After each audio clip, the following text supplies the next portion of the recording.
नमस्कार दोस्तों, स्वागत है आप सभी का हिंदी स्टडी में और आशा करती हूँ आप सभी स्वस्थ होंगे और अच्छे होंगे।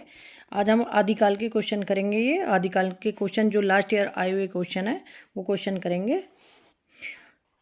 और एक बात कहूँगी, जो अपने कदमों पर विश्वास, अपने कदमों की काबिलियत पर विश्वास रखते हैं वो ही अक्सर मंजिल पर पहुँचते हैं। इसलिए अपने ऊपर विश्वास रखो, मेहनत रखो कि जो तुम पढ़ रहे हो वो अच्छा पढ़ रहे हो और तुमसे ज़्यादा होशियार कोई नहीं है। इस चीज़ को अपने दिमाग में रख के अपनी तैयारी करो और तभी सफलता मिलेगी। क्योंकि हमेशा अपने आप से ही तुम डिमोटिवेट होगे तो लगेगा कि हम तो कुछ नहीं, ये वो तो थोड़ा तैयारी करने में नहीं अच्छा लगेगा। अपने मन में दुखा सा रहता है। एक खुश होकर तैयारी करो, कहीं ना कहीं एकदम खुश रहो तो जरूर मिलेगी सफलता। ठीक है, तो अपना लगे रहो, मेहनत से करते रहो तो सफलता तो मिलती ही है, थोड़ा देर सवेर, लेकिन जो लगातार लगते हैं मेहनत से उन्हें सफलता जरूर मिलती है। ठीक है, स्टार्ट करते हैं आज की क्लास। आज का पहला क्वेश्चन है, खड़ी बोली हिंदी का प्रथम कवि कौन माना जाता है? तो खड़ी बोली हिंदी का प्रथम कवि कौन माना जाता है? वो है अमीर खुसरो।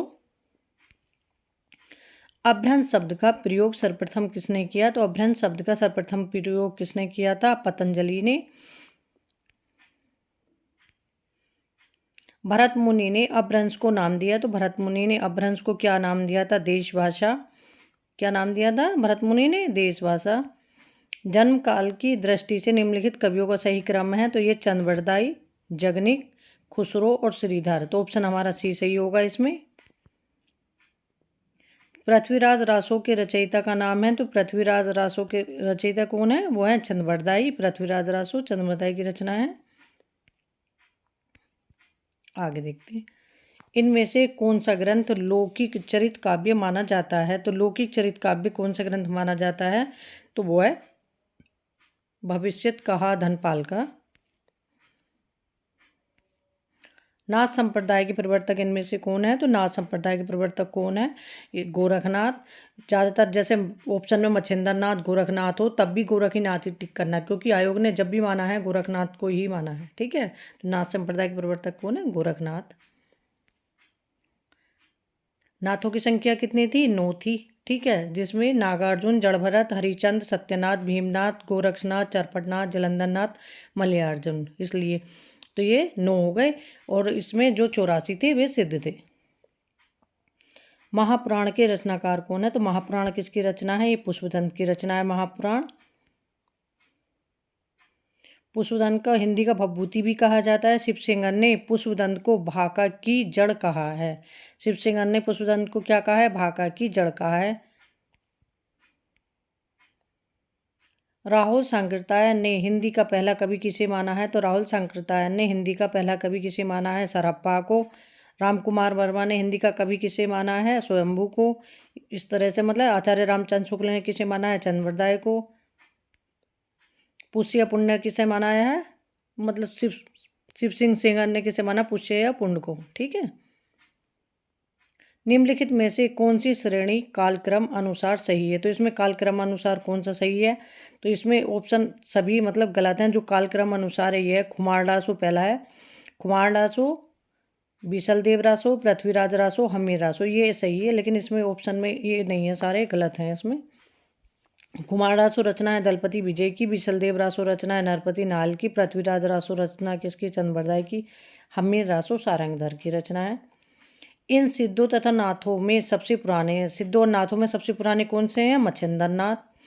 गोरखनाथ के गुरु का नाम क्या था? मच्छिंद्र नाथ। कडप्पा सिद्धों में सबसे श्रेष्ठ विद्वान तथा सबसे बड़े कवि माने जाते हैं कडप्पा। बीसलदेव रासो की नायिका का नाम है? तो बीसलदेव की नायिका का क्या नाम है? राजमती। और राजमती से रूट कर बीसलदेव कहाँ चले गए थे? उड़ीसा। और ये जो रचना है बीसलदेव रासो, ये श्रृंगार प्रधान रचना है। आदिकालीन रासो साहित्य की प्रमुख प्रवृत्तियों से संबंधित कौन सा कथन सही नहीं है? तो इसमें ऑप्शन हमारा ए सही होगा। इस साहित्य में राष्ट्रीय प्रेम का सुंदर चित्रण किया गया है, तो ये गलत है। जो सही है उन्हें भी देख लें। युद्धों का सजीव वर्णन इस साहित्य की अन्यतम विशेषता है। इसमें शौर्य उल्लासिता का स्वाभाविक और जीवंत चित्रण हुआ है।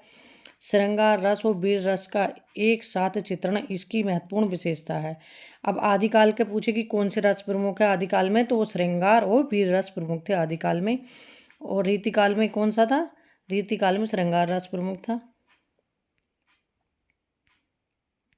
आगे देखते हैं, इनमें से कौन सा ग्रंथ लौकिक चरित काव्य माना जाता है? तो लौकिक चरित काव्य कौन सा माना जाता है? भविष्यत कहा। योगसार किसकी रचना है? जोइंदू की। परमात्मा प्रकाश रचना है जोइंदू की। पाहुन दौड़ा किसकी रचना है? मुनि राम सिंह की।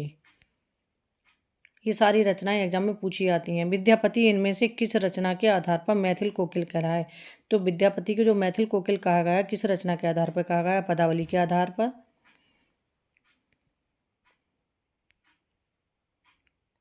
अब जो विद्यापति को अलग अलग लोगों ने अलग अलग माना है, जो लेखक हैं उन्होंने तो क्या क्या माना है?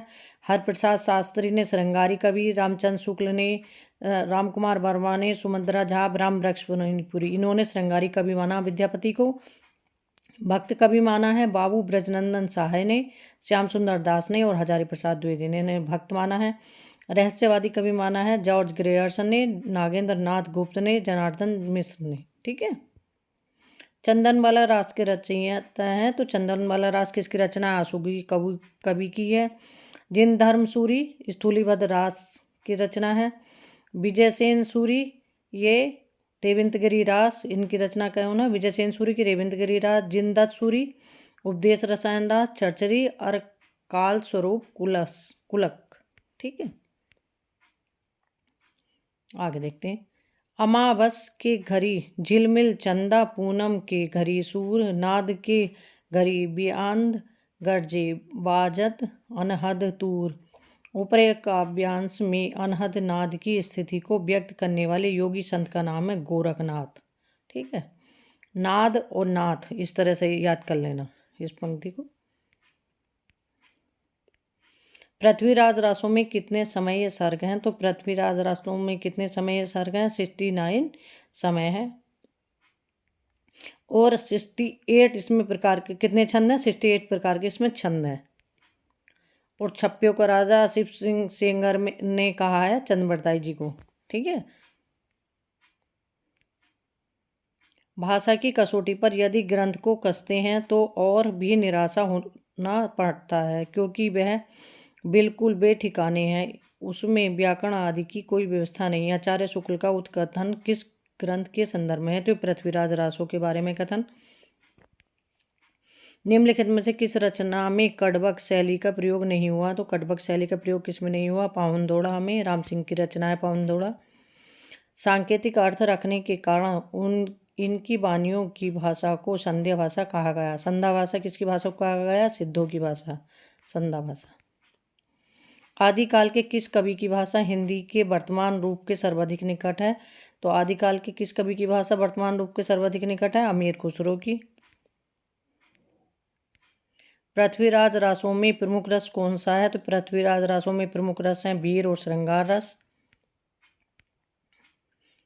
पृथ्वीराज रासों को सुख सुखी संवाद में किसने कहा है? आचार्य हजारी प्रसाद द्विवेदी जी ने। आदिकालीन काव्य की प्रसिद्ध पंक्ति, भला हुआ जो माड़िया बहली मारा कंतु, लज्जेजू तू बैसी आऊ, भग्गा घर हेतु, किसके ग्रंथ में मिलती हैं? हेमचंद की पंक्ति हैं। बस इतना भी याद कर लोगे, भला हुआ जो माड़िया, बस हेमचंद की पंक्ति हैं।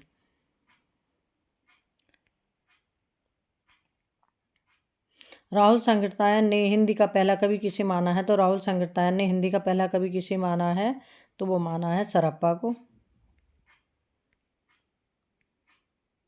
सिद्धों की वाणियों को हिंदी काव्यधारा के नाम किसने संग्रहित किया? तो सिद्धों की जो वाणियों को हिंदी काव्य धारा के नाम से संग्रहित किया था महापंडित राहुल सांकृत्यायन ने। आदिकाल के कवि सरहपाद की काव्य परंपरा में विकसित नाथपंथ के हठियों का पल्लवन आगे चलकर इनमें से किस कवि में हुआ? तो वो कबीर में देखने को मिला, संत काव्य में मिलता है। ठीक है। कबीर में नाथपंथ का जो हठियोग है। बौद्ध धर्म के सिद्धांतों में देश की बदलती हुई परिस्थितियों ने जिन नवीन भावनाओं की सृष्टि की, उन्हीं के परिणामस्वरूप सिद्ध साहित्य की रूपरेखा तैयार हुई। सिद्ध साहित्य के प्रादुर्भाव विषयक यह कथन इनमें से किसका है? ये रामकुमार वर्मा का कथन है। नागरिक प्रचारणी सभा से प्रकाशित पृथ्वीराज रासो के संस्करण को प्रमाणिक मानने वाले विद्वान इनमें से कौन है? तो नागरिक प्रचारणी सभा से जो प्रकाशित हुआ था पृथ्वीराज रासो का संस्करण, तो उसके प्रमाणिक मानने वाले विद्वान कौन से हैं? Colonel Tod. और जो प्रमाणिक नहीं मानते, जो प्रमाणिक मानते हैं, वो क्वेश्चन पूछ लेते हैं एग्जाम में, तो इससे थोड़ा सा याद कर लेना ध्यान से। प्रमाणिक मानने वाले में हैं इसमें श्याम सुंदर दास, मिश्र बंधु, मोहन दास, विष्णुलाल पांडे, कर्नल टॉड। अप्रमाणिक मानने वाले जो बिल्कुल अप्रमाणिक मानते हैं इसे, उसमें है रामचंद्र शुक्ल, कबीराज श्यामल दास, गौरी शंकर, हीराचंद ओझा, बूलर, मुरारी दीन, ये अप्रमाणिक मानते हैं। और अर्धप्रमाणिक कौन से मानते हैं? वो मानते हैं आचार्य हजारी प्रसाद द्विवेदी, डॉक्टर दशरथ ओझा, डॉक्टर सुनीति कुमार चटर्जी और मुनिधन विजय। अब इसमें से पूछे गए हैं, एक तो रामचंद्र शुक्ल पूछे गए हैं, गौरी शंकर ओझा पूछे गए हैं, श्याम सुंदर दास, मिश्र बंधु, हजारी प्रसाद द्विवेदी और डॉक्टर दशरथ ओझा, ये लगभग सब पूछे गए हैं जो लेखकों के नाम मैंने बताए। तो ये देख लेना कि कौन प्रमाणिक, कौन अप्रमाणिक और कौन इसको बिल्कुल नहीं मानते। ठीक है, इस तरह से। भारतेश्वर बाहुबली रास इनमें से किस काव्य धारा का ग्रंथ है? तो भारतेश्वर बाहुबली रास है ये जैन साहित्य का। निम्नलिखित में से कौन सी रचना शिलांकृत है? तो इसमें शिलांकृत कृति कौन सी है? सबसे पहली रचना है ये राउलवेल रोडा कवि की शिलांकृत रचना है, वो श्रृंगारिक रचना है। नक्शिक वर्णन की श्रृंगार परंपरा का पहला वर्ण मतलब इसमें मिलता है। वर्ण रत्नाकर मैथिली हिंदी में रचित ज्योतिश्वर ठाकुर की गद्य की प्रथम रचना है वर्ण रत्नाकर। उक्ति व्यक्ति प्रकरण दामोदर शर्मा द्वारा रचित व्याकरण ग्रंथ है। ये क्वेश्चन सब एग्जाम में पूछे आते हैं। आदिकालीन साहित्य से संबंधित इनमें से कौन सा कथन सही नहीं है? तो इसमें से बताना कि हमें कौन सा कथन सही नहीं है। तो इसमें ऑप्शन हमारा बी सही है। दोहा कोश और चार्य गीतों की भाषा शैली में कोई अंतर नहीं है, ऐसा नहीं है, दोनों में अंतर है इसमें। आगे देखते हैं। रचना और रचनाकार की दृष्टि से कौन सा विकल्प सुमेलित नहीं है? तो वो है ऑप्शन हमारा ये सही है। प्रबंध चिंतामणि किसकी है? मेरुतुंग की रचना है प्रबंध चिंतामणि। ठीक है। पाउंदोड़ा राम सिंह, नेमिनाथ चौपई, हरिभद्र सूरी की, भविष्यत कथा धनपाल की रचना है। ठीक है, इस तरह से है ये प्रबंध चिंतामणि मेरुतुंग की। इस तरह से ही हमारे कंप्लीट हो गए क्वेश्चन आज के 33 क्वेश्चन। इसी तरह से आगे के सारे क्वेश्चन आपको कंप्लीट कराऊंगी। लगे रहो, मेहनत करो, सफलता जरूर मिलती है, आप मेहनत करते हैं। ठीक है, थैंक यू दोस्तों मेरी वीडियो देखने के लिए। और आप मेरे चैनल पर पहली बार आए तो चैनल को सब्सक्राइब कर लेना, बेल आइकन को क्लिक कर लेना, जिससे आने वाली वीडियो को नोटिफिकेशन आपको मिल सके। ठीक है।